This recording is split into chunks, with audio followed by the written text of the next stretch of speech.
So, I'm Olivia, I'm Tess. and we are going to be extracting seeds from rose hips. So first we're going to cut the hip open. At least make enough of an incision so that you can like split it open. And then you can start extracting the seeds. And I like to keep a running count of them as I'm going. Hello everyone, this is Nate with Garden Roses. I figured I would add some additional details to this video that Tess and Olivia are doing on seed extraction from rose hips. So you may or may not know that I started Garden Roses specifically to hybridize new cultivars of roses. I started that last year, and what you mostly know us for is for our own root roses that we've been selling this past year.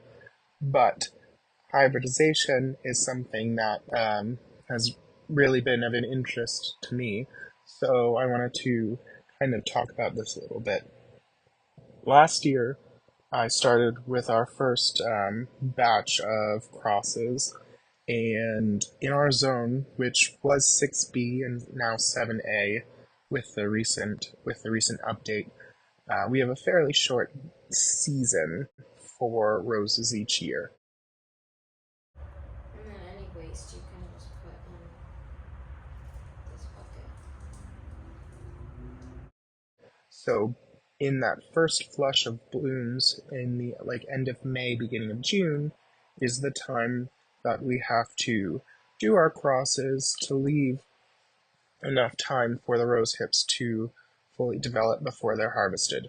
So around the end of May and beginning of June, I go around and collect pollen from the roses that I would like to use as pollen parents, and I pollinate the roses that I would like to use as seed parents. Okay, so I already have 23 seeds, and I've only done half of mine. Okay. You might break a record. If the pollination is successful, it'll set rose hips, which is that ball where the flower used to be, and it oftentimes is like red or yellow or orange. Sometimes it's purple or even like an olive green color. So it takes about 90 to 110 days for a rose hip to fully mature, which puts us in the fall. So in the fall, we go around and harvest all of the rose hips and put them into baggies labeled with the specific cross for that rose.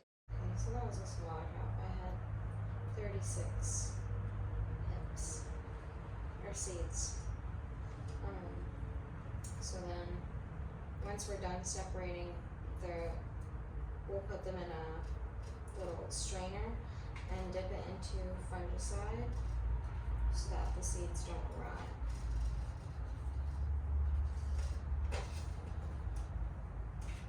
And then we have a paper towel prepared that will dip into the fungicide as well.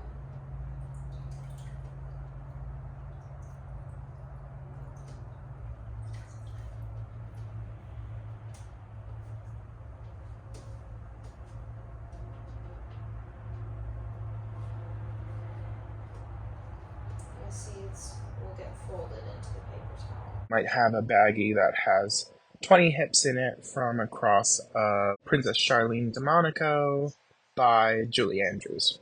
After all of the rose hips are harvested, we bring them in and do what Olivia and Tess are doing right now. Cut them open, extract the seeds, clean the seeds, soak them in fungicide, put them in a moist paper towel that's also soaked in fungicide, and then put them into Ziploc baggies so that they can go in the fridge to cold stratify for a couple months before they're planted into germination trays. So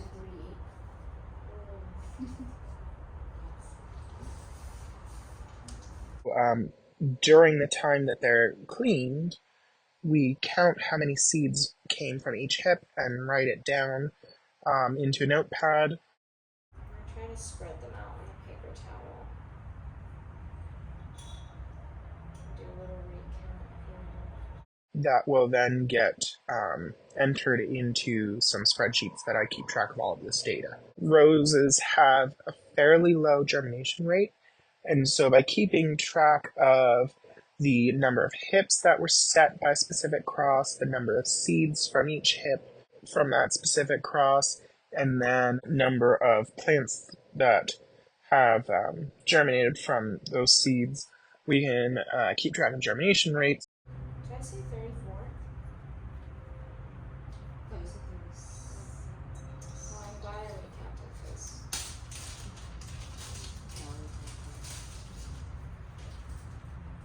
So then I have this bag marked with the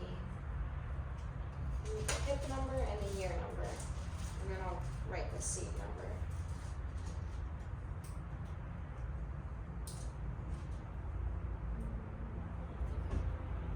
And then I'll put it in the stack there.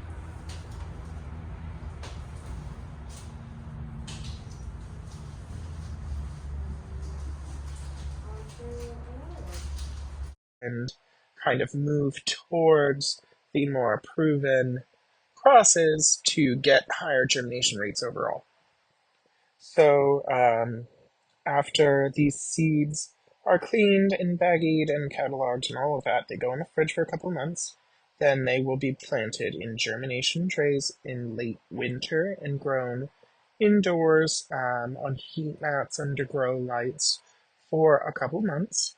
And then they get potted up into, I do 4-inch pots to start, and then they'll get moved indoors to the greenhouse. They'll grow in there for a little bit and then get moved up to 1-gallon pots and then get moved outdoors in, like, say, late May, early June, which is also the time that we do the crosses for the following year. Keep track of how seedlings do, how they do for disease resistance, repeat bloom, fragrance, bloom form, color, all of that stuff is all kept track of, and then roses slowly get culled until we have a batch of roses that I would like to then propagate and continue to trial in following years. Eventually they get sent out to people in other zones to see how they do, say in zone 4 or in zone 9 or whatever. Eventually you can wind up with maybe a rose or two released commercially each year, but the entire process from start to finish can take as long as 10 years until you have a rose that's ready to market.